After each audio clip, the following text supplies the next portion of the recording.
Kembali lagi dengan Botif, Bobby Detektif. Udah lama juga nggak pakai istilah itu ya.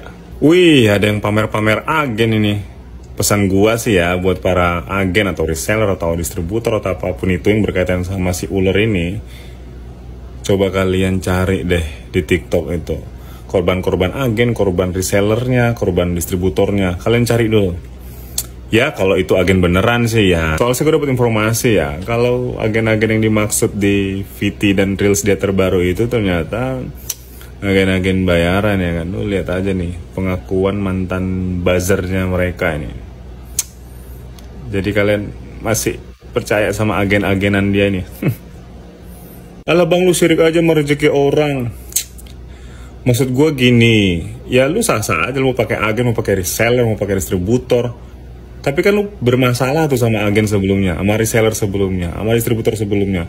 Lu selesain dulu dong. Jangan tiba-tiba ganti jualan dari skincare ke baju, bikin agen lagi, bikin reseller lagi. Yang lama itu lu telantarin gimana ceritanya? Ujuk-ujuk udah flexing-flexing punya agen baru lah, komisi sekian lah. Produknya laku keras lah, marketing-marketing lama itu udah basi banget itu. Jadi kasus dugaan pemerasan yang melibatkan Nikita Mirzani dan Reza Gladys hingga kini masih bergulir lah ya. Belum dikatakan lengkap dan belum P21. Hal ini tentu saja memunculkan banyak pertanyaan-pertanyaan dari warganet atau netizen termasuk saya. Nah, jadi sangkaan utama terhadap Nikita Mirzani ini kan adalah pasal 368 KUHP tentang pemerasan ya. Nah, pasal ini jika kita cermati menuntut adanya 3 unsur utama, yaitu secara sengaja melakukan perbuatan paksaan dengan kekerasan atau ancaman kekerasan untuk memberikan sesuatu yang menguntungkan diri sendiri atau orang lain secara melawan hukum. Yang jadi sorotan utama saya tuh sebenarnya terkait unsur ancaman kekerasan guys. Secara ilmiah, jika kita lihat dari perspektif kriminologi hukum modern ya, kekerasan itu tidak terbatas pada fisik, tapi juga bersifat psikis atau psikologis. Menurut Packers, theory of coercion guys, ancaman harus menciptakan kondisi di mana korban berada dalam situasi terpaksa, kemudian kehilangan kebebasan untuk memilih dan bertindak karena ketakutan yang bersifat mendesak dan nyata, atau imminent and substantial threat. Namun dalam kasus ini kan kronologi dari keterangan pihak kepolisian justru menyebutkan bahwa awalnya Nikita Mirzani menjelek-jelekan produk Reza Gladys secara terbuka di medsosnya. Kemudian lalu pihak Reza Gladys sendirilah yang menghubungi Nikita Mirzani melalui pihak ketiga yaitu Dr. Oki. Kemudian terjadi komunikasi 2 arah dan negosiasi dari 5 miliar menjadi 4 miliar. Nah, pembayaran dilakukan 2 kali, bukan spontan karena tekanan seketika. Untuk menguji kronologi tersebut, kita bisa melihat dalam perspektif teori free will versus determinism dari Beccaria ya. Jika seseorang masih bisa bernegosiasi dan tidak berada dalam situasi yang mendesak, maka kehendaknya belum terampas secara total. Artinya, menurut teori ini, unsur pemaksaan dalam pemerasan patut dipertanyakan. Lebih lanjut dari teorinya Thomas dan Zenaniki tentang definition of the situation. Di situ mengajarkan bahwa ancaman harus ditanggapi korban sebagai serius dan berbahaya. Dan ini tercermin dari perubahan sikap atau kondisi mental yang nyata. Nah, dalam kasus ini kita juga bisa memperhatikan ya, apakah Reza Gladys sendiri terlihat seperti korban yang mengalami tekanan yang luar biasa. Bahkan kan sepertinya ialah yang melakukan pendekatan terlebih dahulu. Nah, dengan berbagai analisis tersebut, akhirnya layaklah ya kita untuk mempertanyakan kembali, apakah benar telah terjadi pemerasan dengan unsur kekerasan atau ancaman kekerasan sebagaimana dimaksud di dalam pasal 368 KUHP. Mengingat prosesnya kan tidak bersifat spontan, kemudian adanya negosiasi serta relasi 2 arah. Maka guys, menurut hemat saya, pendekatan perdata atau undang-undang ITE bisa jadi lebih proporsional ketimbang kriminalisasi yang prematur. Ya, namun tentu saja lah ya, kita serahkan kepada proses hukum dan pembuktian di tahap selanjutnya. Jadi ya, si dokter biadab itu kalau masih sindir-sindir aku di sosial media, aku praise to the God, akan ikut melaporkan dia. Siapa itu yang kemarin bermasalah? Aku bakalan ke Medan ya. Jadi aku ini mau ngopi ya. Aku bakalan ke Medan.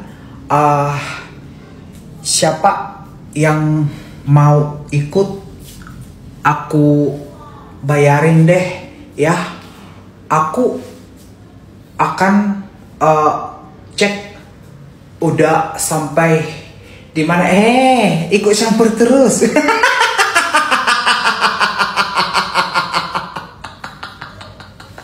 Jadi ceritanya kau mau ke Medan, ikut tentang masalah kasusnya Dokter Justip itu.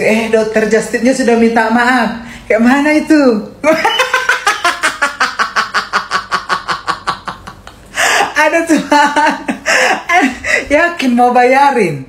Yakin? Udah minta maaf? Kayak mana?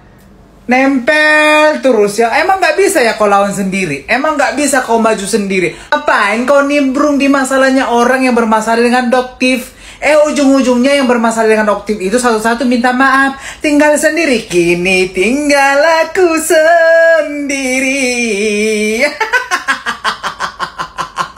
Informasi terupdate versi Miss Gossip.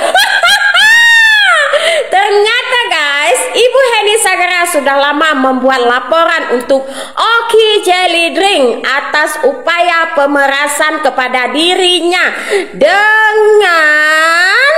jumlah yang sangat fantastis sayang. Nah, menurut Ibu Henny Sagara, Oki Jelly Drink akan diperiksa di akhir Mei ini dan akan ditetapkan menjadi tersangka sebelum Henny Sagara melakukan ibadah haji. Akankah Oki Jelly Drink terbebas lagi dan lagi dalam kasus Ibu Henny Sagara ini, atau Oki Jelly Drink malah mendapatkan gelar terbarunya sebagai narapidana? Wadidaw, menyala bosku. Ini Lampir. Oh, Lampir. Kamu tahu gak ini siapa? Tahu. Siapa? Lupa. Hantu setan bener-bener. Minggu depan kalian di BAP ya. Jangan lupa minggu depan datang. Laporan polisinya jangan lupa ya. Apa? Minggu depan BAP. Siap. Di Polda Jabar ya. Siap. Aku nggak disawer dulu. Ya Allah. Suami abdi kalah lamun. Kasihan kabur. Besti. Oh, nu tanggung jawab. Cicing heula naon semua. Aku nggak disawer dulu. Makasih. Mau. Ayo. Ini dibawa. Ya Allah. Minggu depan kalian di BAP ya. Jangan sampai gak datang. Teteh makasih. Jangan sampai gak datang ya minggu depan di BAP ya. Enggak. Ya minggu depan di BAP datang ya. Jangan sampai jadi pengecut loh. Berani berbuat, berani bertanggung jawab, sehat. Tambah banyak rezeki. Amin. Bentar ya ya. Mami mau rame-rame mami. Iya.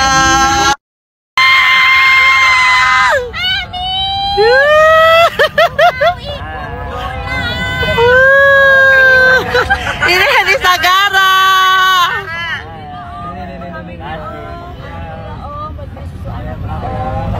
Ya Allah, hantunya banyak banget Sandi. Iya. Halo Kak, makasih udah mention ya.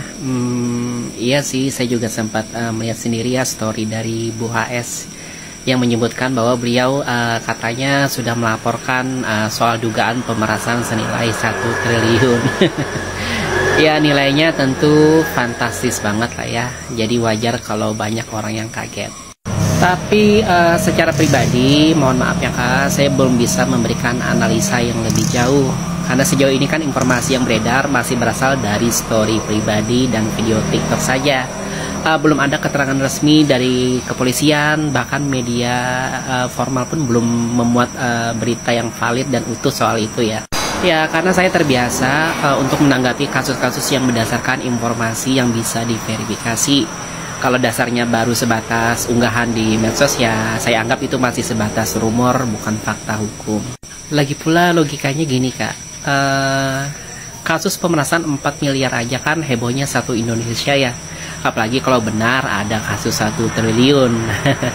Kok bisa ya laporan yang udah dibuat tapi malah yang lebih duluan muncul justru drama di medsos, bukan konferensi pers dari pihak yang berwenang. Saya sih bukan anti bahas topik-topik tertentu ya, tapi saya lebih suka ngebahas sesuatu yang bisa dianalisa dengan data, bukan hanya opini sepihak yang mengaku merasa korban, karena ini supaya kita nggak ikut-ikutan membuat bias.